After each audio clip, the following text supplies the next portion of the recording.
നമസ്കാരം. ആ ബസ്സിലെ CCTV ദൃശ്യങ്ങൾ നശിപ്പിച്ചതുകൊണ്ട് ഡ്രൈവർ യേതുവിന് ഒരു നേട്ടവുമില്ല. ബസ്സിനുള്ളിൽ കയറി ആരെങ്കിലും പ്രശ്നമുണ്ടാക്കിയാൽ കുടുങ്ങുന്ന CCTV സ്ഥാപനമാണ് ആ ബസ്സിലേത്. ഡ്രൈവറുടെ ചലനങ്ങളും കൈകാട്ടലുകളും ഒന്നും ആ CCTVയിൽ പതിയില്ല. എന്നാൽ ആ ദൃശ്യങ്ങൾ കിട്ടിയിരുന്നുവെങ്കിൽ MLA ബസ്സിൽ കയറിയോ എന്ന് വ്യക്തമാകുമായിരുന്നു. CCTV മെമ്മറി കാർഡ് നശിപ്പിച്ചതിലൂടെ നഷ്ടമാകുന്നത് അത് ഉറപ്പിക്കാനുള്ള തെളിവാണ്.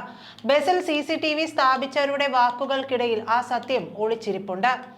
മേയർ ആര്യ രാജേന്ദ്രനും KSRTC ഡ്രൈവർ യദുവും തമ്മിൽ നടുറോഡിലുണ്ടായ തർക്കത്തിന് പിന്നാലെ ഡ്രൈവർ യദു അശ്ലീല ആംഗ്യം കാണിച്ചുവെന്ന ആരോപണവുമായി മേയർ രംഗത്ത് വന്നിരുന്നു. എന്നാൽ ഇതിനു തെളിവാകേണ്ട CCTV ദൃശ്യങ്ങൾ പോലീസിന് ഇതുവരെയും ലഭിച്ചിട്ടില്ല.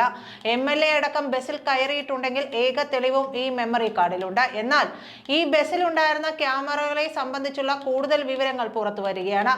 ബസ്സിൽ 3 CCTV ക്യാമറകൾ അടക്കമുള്ള സിസ്റ്റം ഇൻസ്റ്റാൾ ചെയ്ത് അസോസിയേറ്റ്സ് എന്ന കമ്പനിയുടെ മാനേജിംഗ് ഡയറക്ടർ മുഹമ്മദ് നൌഷാദിന്റെ വെളിപ്പെടുത്തൽ ഞെട്ടിപ്പിക്കുന്നതാണ്. 3 ക്യാമറകളിൽ ഒന്ന് ബസിന്റെ മുൻഭാഗത്തായി റോഡിന്റെ ദൃശ്യം കാണാവുന്ന തരത്തിലാണ് ഘടിപ്പിച്ചിരിക്കുന്നത്. രണ്ടാമത്തെ ക്യാമറ ഡ്രൈവർ ഇരിക്കുന്നതിന് പുറകിലുമാണ്. യാത്രക്കാരെയും ഫുട്ബോർഡിനെയും കാണുന്ന രീതിയിലാണ് ക്രമീകരിച്ചിരിക്കുന്നത്. മൂന്നാമത്തേത് വാഹനത്തിന്റെ പുറകുവശമാണുള്ളത്. ഈ 3 ക്യാമറകളിൽ ഒന്നുപോലും ഡ്രൈവറെ ഒരിക്കൽ പോലും കാണുവാൻ സാധിക്കില്ലെന്നാണ് മുഹമ്മദ് നിഷാദ് പറയുന്നത്.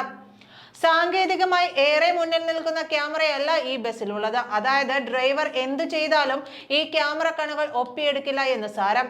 ഡ്രൈവർ ക്യാബിനിലാണ് ക്യാമറ ഉള്ളതെങ്കിലും പൂർണ്ണമായും ബസ്സിന് പുറത്തുള്ള ദൃശ്യങ്ങൾ മാത്രമേ മുമ്പിലുള്ള ക്യാമറയിൽ പതിയുകയുള്ളൂ എന്നാണ് ഈ വെളിപ്പെടുത്തൽ പറഞ്ഞു വയ്ക്കുന്നത്. അതായത് യദുവിനെ കുടുക്കുന്നതൊന്നും അതിൽ കിട്ടില്ല. എന്നാൽ MLA ബസ്സിൽ കയറിയെന്ന യദുവിന്റെ വാദം ശരിയാണോ എന്ന് ഈ മെമ്മറി കാർഡിലൂടെ അറിയാമായിരുന്നു. നേരത്തെ താൻ ഈ കാർഡ് എടുത്തില്ലെന്ന് യദു പറഞ്ഞിരുന്നു.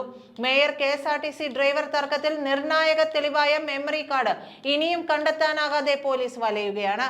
മൊഴികളിൽ വൈരുദ്ധ്യമുള്ളതിനാൽ ഡ്രൈവർ യദുവിനെ വീണ്ടും ചോദ്യം ചെയ്യുമെന്ന് പോലീസ് അറിയിച്ചിട്ടുണ്ട്. യദുവിനെയും കണ്ടക്ടർ സുബിനെയും തമ്പാനൂർ സ്റ്റേഷൻ മാസ്റ്റർ ലാൽ സജിയെയും ചോദ്യം ചെയ്ത് വിട്ടയച്ചിരുന്നു. തർക്കത്തിന് ശേഷം ബസ്സിൽ കയറി മെമ്മറി കാർഡ് പരിശോധിച്ചുവെന്ന യദു പറഞ്ഞ സമയങ്ങളിൽ വൈരുദ്ധ്യമുണ്ടെന്നാണ് പോലീസ് പറയുന്നത്. മെമ്മറി കാർഡ് കാണാതായതിൽ കഴിഞ്ഞ ദിവസം പോലീസിന്റെ നാടകീയ നീക്കങ്ങളാണ് നടന്നത്. കണ്ടക്ടർ സുബിനെ രാവിലെ വെമ്പായം കൊപ്പത്തെ വീട്ടിലെത്തി പോലീസ് കമ്മീഷണർ ഓഫീസിലേക്ക് ചോദ്യം ചെയ്യാൻ കൊണ്ടുവന്നു.